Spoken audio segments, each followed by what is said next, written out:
सम्पन्न गर्नलाई जुन साथ सहयोग हामीलाई राज्यको हरेक निकाय देशमा 2.5 महिना अगाडिको जुन घटनाक्रम थियो त्यसपछि प्रतियोगिता हुने नहुने कुरामा पनि धेरै क्वेसन्सहरू आएका थिए। सुरक्षा सम्बन्धी एकदमै प्रायोरिटीमा हामीले धेरै मिटिङहरू पनि गऱ्यौँ। त्योभन्दा अगाडि चाहिँ फेरि पूर्वाधार लास्ट इयर एमपिएल आयोजना गरिसकेपछि जुन क्रेज देखियो त्यसपछि सरकारलाई पनि मलाई लाग्छ अब चाहिँ स्टेडियम बनाउनु पर्छ है भनेर बजेट को भनौँ न अब जसरी प्रयोग भयो मलाई लाग्छ मार्चमा अन्तर्राष्ट्रिय वुमेन्स ट्रायङ्गल यसरी सकिसकेपछि 5 महिनाको बर्खाको दौरानमा चाहिँ ग्राउन्ड तयार भयो। फ्लडलाइट्सहरू पहिलोचोटि इतिहासमा अब भनौँ न खडा भए। अब म एउटा ठुलो खेलाडी भएकोले गर्दा फ्लडलाइट्समा कहिले खेल्ने हो भन्ने एउटा ठुलो सपना सोच विचार थियो। तर दोस्रो संस्करणमा त्यो पनि पुरा भयो। तर हामीले साथ सहयोग गर्ने हुने हाम्रो स्पोन्सर्स, टिम ओनर्स, सुरक्षा निकायका हरेक युनिटहरू, त्यसपछि क्यानको भनौँ न बोर्ड सङ्घ, क्रिकेट सङ्घले एउटा अठोट गरेर आज हामी नेपाली क्रिकेटलाई अन्तर्राष्ट्रिय जगतमा स्ट्याब्लिस गर्न सक्छौँ भन्ने जुन आँट हामीले देखाएको थियो त्यो आँटलाई साथ सहयोग गर्ने टिम ओनर्स लगायत एभ्री स्टेक होल्डरले यसरी हामीलाई सपोर्ट गरिदिनु भएको छ। सबैलाई हृदयदेखि नै क्रिकेट सङ्घको तर्फबाट धेरै धेरै सचिवको हिसाबले भन्दा पनि तपाईँ एउटा टुर्नामेन्टको अर्को जिम्मेवारीमा पनि हुनुहुन्छ एनटिएलको होइन। बिचमा अब विवाद रहित त भएन यो टुर्नामेन्ट गर्नु सुरुवातदेखि अन्तिमसम्म र यार्डहरूको कुराहरू पनि आयो, अरू कन्ट्रोभर्सीका कुराहरू पनि आयो।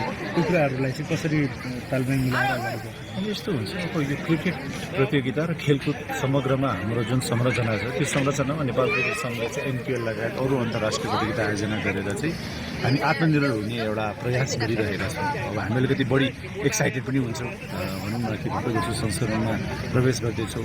एनपिएल बाहेक पनि अरू धेरै प्रतियोगिताहरू छन् जसमा हामीले धेरै फोकस गर्नुपर्ने छ। तर एनपिएल चाहिँ एउटा सबैको लागि एउटा महत्त्वपूर्ण प्रतियोगिता के गर्नु यसमा जोडिएका आर्थिक स्रोत साधन टिम जति पनि सम्बन्धित निकायहरू हुनुहुन्छ त्यसले गर्दाखेरि मेबी अब यो प्रतियोगिताले खेलकुदप्रतिको दृष्टिकोण, खेलकुदमा गर्नुपर्ने लगानीहरू, खेलकुदमा भनौँ न प्रयोग गर्नुपर्ने कानुनहरूमा पनि होइन अलिकति खुकुलो हुँदिने हो भने किनकि क्रिकेट सङ्घले हामीले गैर कानुनी काम गर्छु भनेर हामी कहीँ अगाडि बढेको छैन, गैर कानुनी काम गरेका पनि छैनौँ। क्रिकेट सङ्घले आफ्नो क्षमता र आफ्नो भनौँ न अब नियम कानुन, आफ्नो विधान, आफ्नो विनियमावली, आफ्नो भनौँ न कार्यविधिहरूबाट सकेसम्म क्रिकेटलाई चाहिँ एउटा प्रोफेसनल युनिट, एउटा खेल मात्र नभएर इन्डस्ट्री बनाउनुपर्छ भन्ने सोच विचार छ अगाडि बढाएको छौँ। अब यसमा चाहिँ मलाई लाग्छ अब अहिलेलाई पोजिटिभ र नेगेटिभ साइड्स दुइटै हेर्दाखेरि अब हामीले सुधार्नुपर्ने कुराहरू छन्, धेरै छन्, हामी स्वीकार्छौँ। अब अहिले दोस्रो संस्करणमै हेर्दाखेरि त के फिल भयो भने सायद त्यो ग्राउन्डै अब सानो भइसक्यो हामीलाई, किनकि मान्छेलाई त्यो समेट्नको लागि पुरा देश भनौँ न ग्राउन्डतिर छिर्न सक्ने, ग्राउन्डबाट जुन प्रेसर नेपाल क्रिकेट सङ्घले म्यानेज गरिरहेका थियौँ हामी।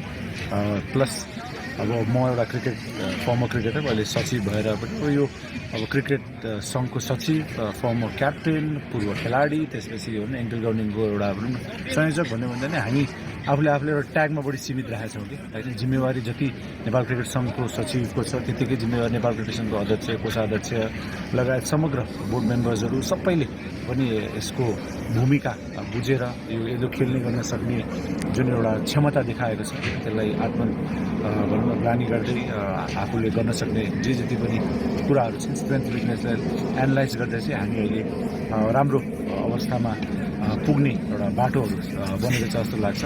अहिलेको लागि हाम्रो लागि जुन माया, जुन स्नेह हाम्रो क्रिकेट फ्यान्सहरू, हाम्रो स्टेक होल्डर्सहरूले जसरी दिनुभएको छ त्यसलाई निरन्तरता दिने क्रममा हामी अझ जिम्मेवारबद्ध भएर समग्र नेपाली क्रिकेट फ्यान्स लगायत समग्र हाम्रो क्रिकेटसँग सम्बन्धित हरेक स्टेक होल्डरलाई चाहिँ आग्रह र अझ झकझकिएर अगाडि बढ्नुपर्छ भन्ने प्रतिबद्धता र सोचका साथ अगाडि बढ्नु हुन अनुरोध पनि गर्न चाहन्छु। खेलाडीहरूको प्रदर्शनको हिसाबले कुरा गरौँ, यो टुर्नामेन्टमा नेपाली खेलाडीहरू र यङ ट्यालेन्ट अब क्रिकेट भइसकेपछि पर्फर्मेन्स हुनु स्वाभाविक हो, पर्फर्मेन्स नहुनु पनि स्वाभाविक हो होइन। त्यसैले अहिलेको लागि अब विश्वकप अब लगभग 1.5-2 महिना जति बाँकी छ। नेक्स्ट फोकस विश्वकपमै छ। त्योभन्दा अगाडि महिला विश्वकप क्वालिफायर पनि छ, हामी आयोजना गर्दैछौँ।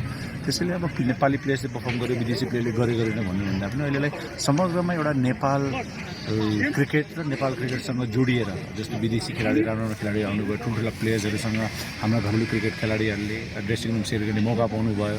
अब यो नै मलाई लाग्छ नेपाल क्रिकेटको जित हो कि त्यो रन्स कति हान्यो भन्दा पनि फर इक्जाम्पल आज शेरमनलाईकै कुरा गर्दाखेरि जनकपुर बोर्ड्सबाट उहाँहरूले लास्ट इयर टुर्नामेन्ट जित्नुभएको थियो, फेरि उहाँ रिलिज हुनुभयो, आज यो सिजन लुम्बिनी लायन्समा आएर जितेर झन् उत्कृष्ट प्रदर्शन पनि गर्नुभयो होइन। त्यसैले अब यो स्टोरिजहरू भनेको चाहिँ के छ भन्दाखेरि राम्रो प्रदर्शन गर्दाखेरि ओहो राम्रो भयो हुन्छ, अलिकति राम्रो प्रदर्शन हुन्छ कि टिमको खेलाडीको आलोचना बढी पनि हुनु त्यो स्वाभाविक पनि हुन्छ। र अहिलेलाई समग्रमा मलाई लाग्छ एउटा नेपाली खेलाडीको लागि योभन्दा ठुलो प्लेटफर्म छैन विश्व जगतमा आफूले इस्टाब्लिस गर्नको लागि। र लेट्स होप यो एक्सपिरियन्सहरू खेलाडीहरूले बटुलेर आगामी दिनमा यो खेललाई एउटा संस्कारको रूपमा स्थापित गर्न अगाडि बढ्नेछ। जस्तो यसैमा जस्तो विनोद भण्डारीले चाहिँ एउटा खेलपछि चाहिँ उहाँले अलिकति गुनासो जस्तो यो राम्रो प्रदर्शन गरेर मात्रै हुँदैन, नेसनल टिममा पर्ने कुरा चाहिँ अलिक फरक छ भन्ने टाइपको अलिक टिप्पणी गर्नुभएको थियो होइन।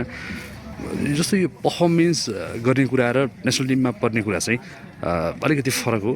अब राष्ट्रिय क्रिकेट टिमको पर्फर्मेन्स हेर्ने हो भने अब समग्रमा टिमले राम्रै प्रदर्शन गर्दै आएको छ। अब प्लेयर्सहरूले गरेको टिप्पणीप्रति हामी धेरै भनौँ न उहाँहरूले किन भन्नुभयो कसो भन्नुभयो भने त्यसको पनि एउटा प्रोसेस छ होइन। त्यसैले गर्दा अहिलेको लागि एटलिस्ट अब उहाँले राम्रो प्रदर्शन गर्नुभयो योपालि होइन। त्यसैले राम्रो प्रदर्शन गरिसकेपछि कुनै पनि खेलाडीको लागि ढोका बन्द छँदैन छैन। मलाई लाग्दैन कि भनौँ न म 10 वर्ष आफै नेपाल टिमको क्याप्टेन हुँदाखेरि या 20, 21, 19 वर्ष 15, 17, 19 खेल्दाखेरि राम्रो खेलाडीले मौका नपाएको भने कमै थियो। त्यसैले गर्दा उहाँ त एउटा एक्सपिरियन्स खेलाडी हो, नेपाली क्रिकेटले यहाँसम्म पुर्याउन ठुलो योगदान गर्नुभएको खेलाडी पनि हो। त्यसैले अब एउटा उहाँको एउटा स्टेटमेन्टलाई यसलाई भनौँ न अब क्रिकेट टिम सेलेक्ट हुने आधार के हुन् भन्ने कुरामा चाहिँ कहिलेकाहीँ क्रिकेट टिम एउटा व्यक्तिगत कुनै पनि इन्डिभिजुअल या पर्फर्मेन्सहरू भन्दा पनि एउटा समग्रमा त्यो टिमले चाहेको मागेको कुराहरू के हुन्छन् ती कुराहरूले पनि धेरै कुरा डिटर्मिन गर्छ। तर अहिलेलाई उहाँले गरेको प्रदर्शनले उहाँ लगायत मलाई लाग्छ हरेक खेलाडीको लागि ढोका खुल्ला छ राष्ट्रिय टिमसम्म आउनको लागि र राष्ट्रको लागि खेल्नको लागि। जस्तो नेसनल टिममा रहेका खेलाडीहरूको जुन खालको पर्फर्मेन्स भयो नि तपाईँले त्यो आन्सर गरेर चाहिँ मिल्दैन, तर अब बन्ने नेसनल टिम अथवा T20 वर्ल्ड कपमा नेपाली खेलिरहँदाखेरि चाहिँ नयाँ खेलाडीहरूको सम्भावना तपाईँ एज अ प्लेयर फर्मर प्लेयरको हिसाबले देख्नुहुन्छ? मैले क्रिकेट छोडेकै यी सबबाट टाढा हुनको लागि हो, किनकि मैले क्रिकेट प्रशासनमा छु। मेरो जिम्मेवारी भनेको खेलाडीहरूको लागि एउटा भविष्य निर्माण गर्ने एउटा महत्त्वपूर्ण भूमिकामा छु। क्रिकेट टिमको सेलेक्सनको बारे यसमा हाम्रो सेलेक्सन कमिटी हुनुहुन्छ, मुख्य प्रशिक्षक कोच क्याप्टेन हुनुहुन्छ र रिजल्ट राम्रो आउँदा सबै राम्रो देखिन्छ, नराम्रो आउँदा साथ आलोचना पनि भइ नै हुनु स्वाभाविक पनि हो। त्यसैले खेलको भनौँ न अब ब्युटी अफ स्पोर्ट्स पनि यही नै हुन्छ होइन। त्यसैले अहिलेको लागि लेट्स ब्याक आउट टिम जो पनि सेलेक्ट हुनुहुन्छ वर्ल्ड कपको लागि उहाँहरू देशको प्रतिनिधित्व गर्नुपर्ने छ। 15 जनालाई साथ सहयोग र समर्थन गर्नुपर्ने हामी सबैको जिम्मेवारी हो। प्रदर्शन राम्रो या नराम्रो गरेको खण्डमा सेलेक्सन कमिटी लगायत सबैले त्यही अनुसार निर्णय गरिसकेपछि एउटा पोइन्ट गइसकेपछि आफैमा पनि यो भनौँ न सेटल हुँदै जाने कुरा हो। सो अहिलेको लागि विश्वकपमा जो पनि सेलेक्ट हुनुहुन्छ या विश्वकप लगायत पनि अरू जुन प्रतियोगिताहरू हामी गराउने क्रममा छौँ होइन। त्यसैले अहिलेलाई पुरुष क्रिकेट मात्र नभइकन महिला क्रिकेटको पनि महत्त्वपूर्ण प्रतियोगिताहरू आइरहेका छन्। त्यसैले त्यसलाई पनि अब ध्यान दिँदै हामी अगाडि बढ्दै नेपाली क्रिकेटलाई अझ राम्रो बनाउन नेपाल क्रिकेटसँग अगाडि बढिरहेका छौँ। जस्तो यसपटक केही ठुला नामहरू आउनुभयो विदेशबाट होइन, जस्तो फाब्लु प्लेसेसदेखि लिएर कमेन्ट्रीको रूपमा इन्डियाबाट आकाश चोपडा पनि आउनुभयो, जसले तपाईँको बारम्बार कुराकानी नेपालमा कसरी आए भन्ने कुरामा भन्नुभयो। जस्तो यो बिचमा नेपालमा आएका विदेशीहरूसँग क्यानको औपचारिक रूपमा खेलाडी भए पनि अथवा अरू भूमिकामा आए पनि उहाँहरूले यो प्रतियोगिताको बारेमा केही फरक कुराकानी गर्नुभयो? अब गजबको रेस्पोन्स पाएका छौँ राष्ट्रिय अन्तर्राष्ट्रिय कम्युनिटीबाट होइन। अब यसको निरन्तरता रहिरहोस्। मैले भने नि बनाउन जति गाह्रो छ बिगार्ने त्यतिकै सजिलो पनि छ। त्यसैले आज क्रिकेटको एउटा चाम छ, क्रिकेटलाई माया गर्ने। तर मलाई क्रिकेटले चाहिँ एउटा सायद राज्यलाई पनि अब एउटा सन्देश दिएको हो कि खेलकुदमा चाहिँ लगानी गर्नु पर्यो है भनेर।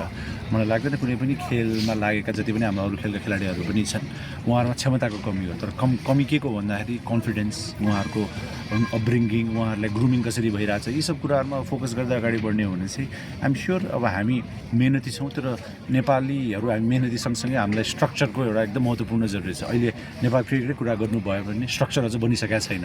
एनपिएल दोस्रो संस्करण भयो, राम्रो भयो, माया पायो, तर सायद अब एनपिएलले यो अब भनौँ अब स्ट्रक्चरको कुरा गर्दाखेरि लगानी एकदम महत्त्वपूर्ण एस्पेक्ट हो। अब लगानीलाई प्राथमिकतामा राखेर क्रिकेट सङ्घ लगायत अरू खेलकुद सङ्घहरूले राज्यले पनि प्राथमिकतामा राखेर 5 महिनामा 10,000 र भनौँ न क्यापासिटी भएको फ्लड लाइट राख्न सकिन्छ भने अर्को 6-7 महिनामा यदि कामै गर्ने हो भने गर्न सकिन्छ भने धेरै कुराहरू चाहिँ क्रिकेट टिमले दिएको रिजल्ट्सको कारणले गर्दा पनि सायद एउटा नेसनल युनिटी र दोस्रो संस्करणलाई जसरी सकुनुपर्छ भन्ने प्रोजेक्टमा जोडिएको हरेक व्यक्ति हरेक सङ्घ संस्थाको पनि उत्तिकै भूमिका थियो भन्ने लागेको छ। अहिलेलाई समग्रमा नेपाली क्रिकेटलाई जुन माया, नेपाललाई जसरी नेपाली क्रिकेटले चिनाउने एउटा चिनो नेपाली क्रिकेट भएको छ, यसलाई अझ व्यवस्थित गर्दै जिल्ला जिल्ला प्रदेश केन्द्रमा क्रिकेटमा लागेर आफ्नो भविष्य सुरक्षित गर्न सक्ने आधारहरू बनाउनु पर्नेछ। त्यसको लागि समय लाग्नेछ र अहिलेलाई सायद हामी अब त्यो गन्तव्य अगाडि बढिरहेको छौँ भन्ने हामीलाई अब बिस्तारै फिल हुन थालेको छ। वर्ल्ड कप अगाडि कुनै टेस्ट टिमसँग औपचारिक रूपमा घोषणा गर्नेछु भइसकेपछि। जस्तो नि अब अलिकति अन्त्यमा मेरो चाहिँ जस्तो अब एकदमै क्यानलाई पनि तपाईँहरू पनि पछिल्लो समय एकदमै धेरै जुधेको विषय यो चाहिँ दर्शकले टिकटै पाएन, एकदमै सोल्ड आउट भयो, चाँडो सोल्ड आउट भयो, कालोबजारी भयो भन्ने खालको। अब हुन त अब यसले दिने मेसेज के हुन्छ तपाईँहरूलाई पनि? जस्तो अब हिजो पनि एक खालको विवाद टाइपको आएर चाहिँ होइन यो चाँडोभन्दा चाँडो चाहिँ भयो, आँखा झिमै गर्दाखेरि सोल्ड आउट भयो, कसरी सम्भव छ भन्ने टाइपको।